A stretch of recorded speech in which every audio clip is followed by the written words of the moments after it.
Hello students, আজ আমরা present continuous টেন্সের উপর একটা প্র্যাকটিস সেট দেখে নেব। চলো তাহলে স্টার্ট করা যাক। প্রথমে দেখো, the girls dash in the field নাও। এই দেখো, আমি এর প্র্যাকটিস সেটটা স্টার্ট করার আগে কতগুলো জিনিস তোমাদেরকে বলে দিই। যে কন্টিনিউয়াস টেন্সে কি বলেছিলাম, যখন একটা ভার্বের অ্যাকশন কি কন্টিনিউ করা বোঝাবে প্রেজেন্ট টাইমে, তাই না, বা কোন নিয়ারেস্ট ফিউচার হতে পারে, সেক্ষেত্রে আমাদের প্রেজেন্ট কন্টিনিউয়াস টেন্স হয়।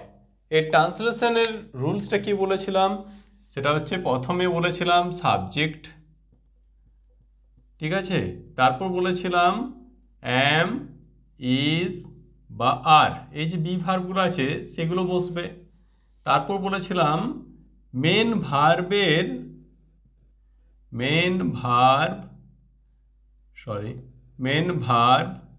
এর সাথে আইএনজি যোগ, তারপর অবজেক্ট এবং শেষে হচ্ছে রেস্ট অংশ। এর সাথে সাথে তোমাদেরকে একটা জিনিস মনে রাখতে বলেছিলাম, যে কিছু ভার্ব বলেছিলাম যেগুলো কন্টিনিউয়াসে ব্যবহার হয় না, সেগুলো কন্টিনিউয়াসের পরিবর্তে আমাদের প্রেজেন্ট ইনডিফিনাইট টেন্সে ব্যবহার করতে হয়। ঠিক আছে, তাহলে চলো স্টার্ট করা যাক। প্রথমে দেখো, the girls dash in the field নাও। এই দেখো নাও আছে, মানে এখনও কাজটা কন্টিনিউ চলছে, তাহলে এটা কিসে করতে হবে, আমাদের প্রেজেন্ট কন্টিনিউয়াসে, তাই না। গার্লস দেখো পুরেল নাম্বার, আমি বলেছিলাম ফার্স্ট পারসন সিঙ্গুলার নাম্বার যেমন আই, এরপর অ্যাম বসে, থার্ড পারসন সিঙ্গুলার নাম্বার হলে ইজ বসবে, আর বাকি ক্ষেত্রে পুরেল নাম্বার বা সেকেন্ড পারসন বা ফার্স্ট পারসনের যে পুরেল নাম্বার, সে পুরেল নাম্বারের পর আর বসবে। তাই দ্য গার্লস আর, এবার দেখো ভার্বের সাথে আইএনজি যোগ হবে, তাই এটা হলো the girls are playing in the field now. Okay, পরেরটা দেখে নাও, the boy dash don't disturb him. এ দেখো, এবারে স্লিপ আছে, স্লিপের সঠিক ফর্ম বসাতে হবে। দ্য বয়, এই যে ডোন্ট ডিস্টার্ব হিম, তাকে ডিস্টার্ব করো না।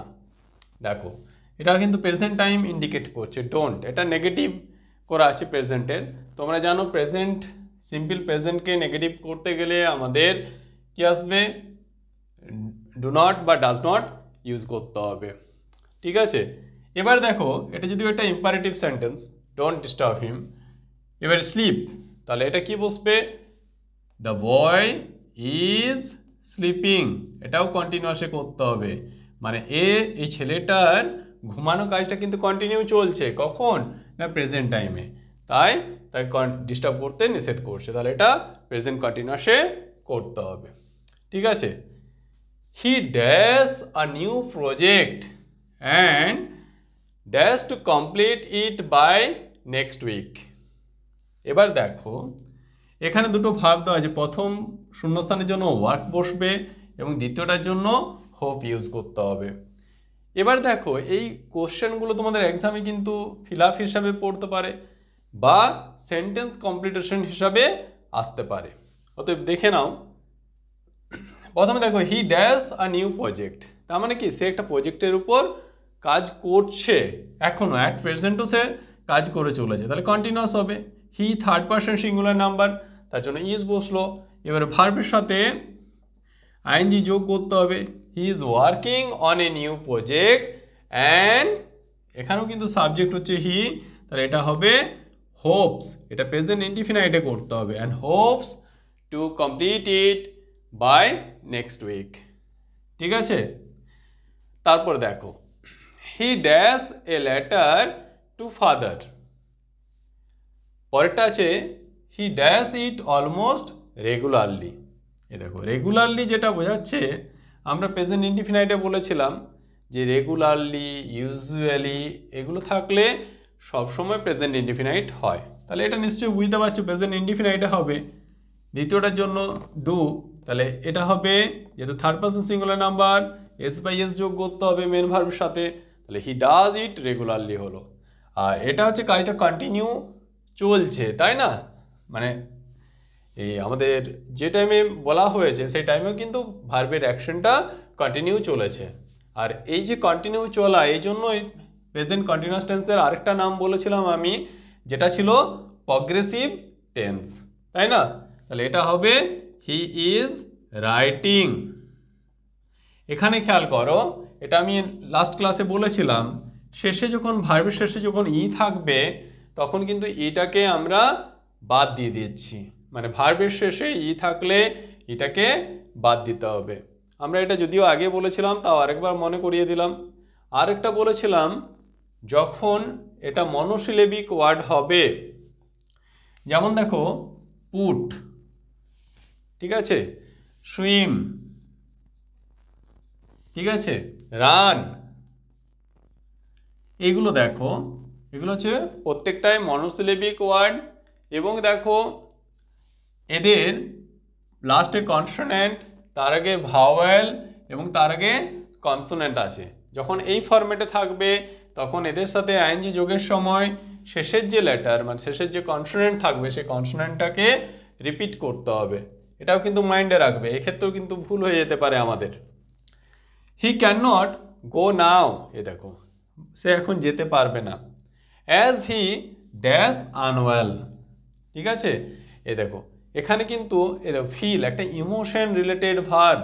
আমি বলেছিলাম ফিলিংস বা ইমোশন রিলেটেড যদি হয় তাহলে সেগুলো কিন্তু কন্টিনিউয়াসে ইউজ হবে না, তাই না? তাহলে এক্ষেত্রে যেহেতু কন্টিনিউয়াস হবে না, তার পরিবর্তে কি বলেছিলাম, প্রেজেন্ট ইনডিফিনাইটে ব্যবহার করতে হবে বা সিম্পল প্রেজেন্টে ব্যবহার করতে হবে। তাহলে এটা সিম্পল প্রেজেন্টে হবে ফিলস, ঠিক আছে। এ দেখো সাবজেক্টের সাথে এস যোগ হচ্ছে, হ্যাঁ, ফিলস। পর দেখো iron dash at a high temperature, verb কি আছে, মেল্ট, এই মেল্টের ফর্ম বসাতে হবে। এবার দেখো এটা একটা জেনারেল ইনসিডেন্ট, তাই না? হাই টেম্পারেচারে হয়, এটা হচ্ছে ইউনিভার্সাল ট্রুথ, তাহলে এটা প্রেজেন্ট ইনডিফিনাইটে করতে হবে, এটা মেল্টস হবে, ঠিক আছে। থার্ড পারসন সিঙ্গুলার নাম্বার বোঝাচ্ছে, এস বসবে। পরেরটা দেখো, what dash you dash for, bracket আছে ওয়েট, মানে তুমি কিসের জন্য অপেক্ষা করছো, তাই না? তাহলে এটা দেখো বুঝতেই পারা যাচ্ছে যে যেহেতু সে এখনও অপেক্ষা করছে, তার মানে এটা কন্টিনিউয়াস। হ্যাঁ, কন্টিনিউয়াস হওয়ার কারণে আমাদের যেহেতু এটা ইন্টারগেটিভ ফর্মে আছে, তাহলে অক্সিলারি ভার্ব আগে আসবে। এই যে সাবজেক্ট ইউ, এ অনুযায়ী কি বসবে, আর, ঠিক আছে। তাহলে হোয়াট আর ইউ, এবারে ওয়েটের সাথে আইএনজি যোগ হবে, what are you waiting for, okay. পরেরটা দেখো, the boys in the pool I dash the shouts, প্রথমটার জন্য সাউট সুইম হবে, পরেরটার জন্য হেয়ার হবে। তা ছেলেগুলো পুল মানে সুইমিং পুল, সেখানে কি করবে, সাঁতার কাটবে, মানে এখনও সাঁতার কাটা কাজটা চলছে, তার জন্য এটা কি হবে, কন্টিনিউয়াসে করতে হবে। বয়েজ আর সুইমিং, এই দেখো এটা মনোসিলেবিক ওয়ার্ড, তার জন্য ডবল এম লিখতে হবে। Swimming in the pool I dash the shouts, এখানে হিয়ারিং হবে না, তাই না? আই এম হিয়ারিং হবে না, আই হিয়ার, এটা প্রেজেন্টে করতে হবে, আই হিয়ার দেয়ার সাউটস, ঠিক আছে। দেখো they dash as hard as possible to complete the job by Monday, এই যে ওয়ার্ক এর সঠিক ফর্ম বসাতে হবে। তাহলে দেখো they work as hard as possible to complete, এটা হবে না, তারা এখনও কাজ করছে, কাজটা কন্টিনিউ চলছে বা কাজটা প্রগ্রেস করছে, তাহলে এটা কন্টিনিউয়াসই হবে। আর ওয়ার্কিং, ঠিক আছে, they are working as hard as possible to complete the job by Monday.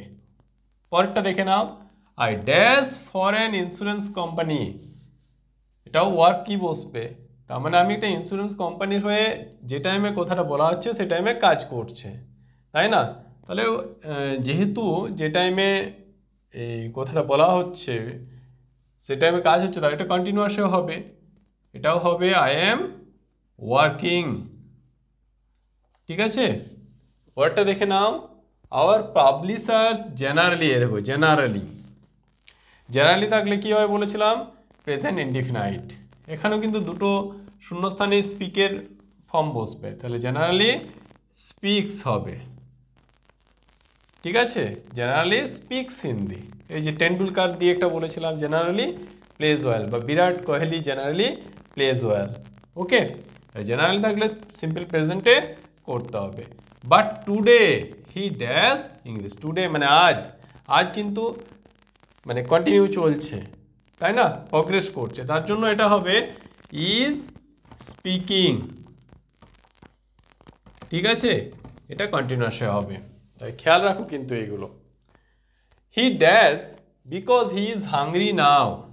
ঠিক আছে, এই দেখুন অ্যাট প্রেজেন্টের ইভেন্ট, তাই না, তাহলে এটা হবে কি he is crying because he is hungry now, সে কাঁদছে কারণ সে ক্ষুধার্ত। She dash to Kolkata next week, এটা কিন্তু কামের সঠিক ফর্ম হবে। এই দেখো নেক্সট উইকে সে কিন্তু আসবে, টোটালি ফিক্সড প্রোগ্রাম একটা বা ফিক্সড প্ল্যান একটা বলতে পারো, তাহলে কন্টিনিউয়াসে করতে হবে। তাহলে সি ইজ কামিং, এই দেখো শেষে ই থাকলে ইটা কিন্তু বাদ দিতে হবে, এটা কিন্তু আগেই বললাম তোমাদেরকে। পরেরটা দেখে নাও, সরি এখানে একটু ভুল হয়ে গেছে, এটা his mother dash some food in the kitchen at present, এই যে কুক, এর সঠিক ফর্ম বসাতে হবে। অ্যাট প্রেজেন্ট, এই দেখো at present, at this moment, এগুলো থাকলে কি বলেছিলাম আমাদের কন্টিনিউয়াস হবে, তাই না, তাহলে হিজ মাদার ইজ কুকিং হবে। ঠিক আছে, is cooking some food in the kitchen at present. পরেরটা দেখে নাও, the workman dash the road near our house, এবার রিপেয়ার সঠিক ফর্ম বসাতে হবে। এই দেখো ওয়ার্কম্যানগুলো কি আমাদের বাড়ির সামনে কাজটা করছে বা রিপেয়ারের কাজটা করছে, মানে এখনো চলছে কাজটা কিন্তু শেষ হয়নি, তাই না, চলছে, তাহলে এটা কন্টিনিউয়াসে করতে হবে। এবার খেয়াল করো ওয়ার্কম্যান আছে, তার মানে পুরের নাম্বার, তাই না, তাহলে আর বসবে, আর এবারে ভার্বের সাথে আইএনজি যোগ করতে হবে, আর রিপেয়ারিং। ঠিক আছে, তাহলে এটা হলো the workman are repairing the road near our house. ঠিক আছে, আজ এই পর্যন্তই। পরবর্তীতে আমরা তোমাদেরকে এই সমস্ত টেন্সগুলোর উপরে ট্রান্সলেশন প্র্যাকটিস করাবো এবং অ্যারো কারেকশনের সেট দেওয়া হবে, এবং এই টাইপের প্র্যাকটিস সেটও আরও দেওয়া হবে। তোমাদের ক্লাসটা ভালো লাগলে অবশ্যই তোমরা লাইক করবে এবং তোমাদের মতামত কমেন্টে জানাবে।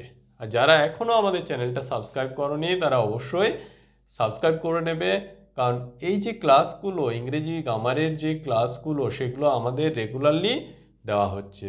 তো ইংরেজি গ্রামারকে আরও ভালোভাবে শিখতে হলে আমাদের সাথে জয়েন করো এবং আমাদের যে ক্লাসগুলো দেওয়া হচ্ছে সেগুলো নিয়মিতভাবে দেখতে থাকো, তাহলে তোমাদের যে কনফিউশনগুলো বা দুর্বলতাগুলো সেগুলো কিন্তু অবশ্যই কেটে যাবে।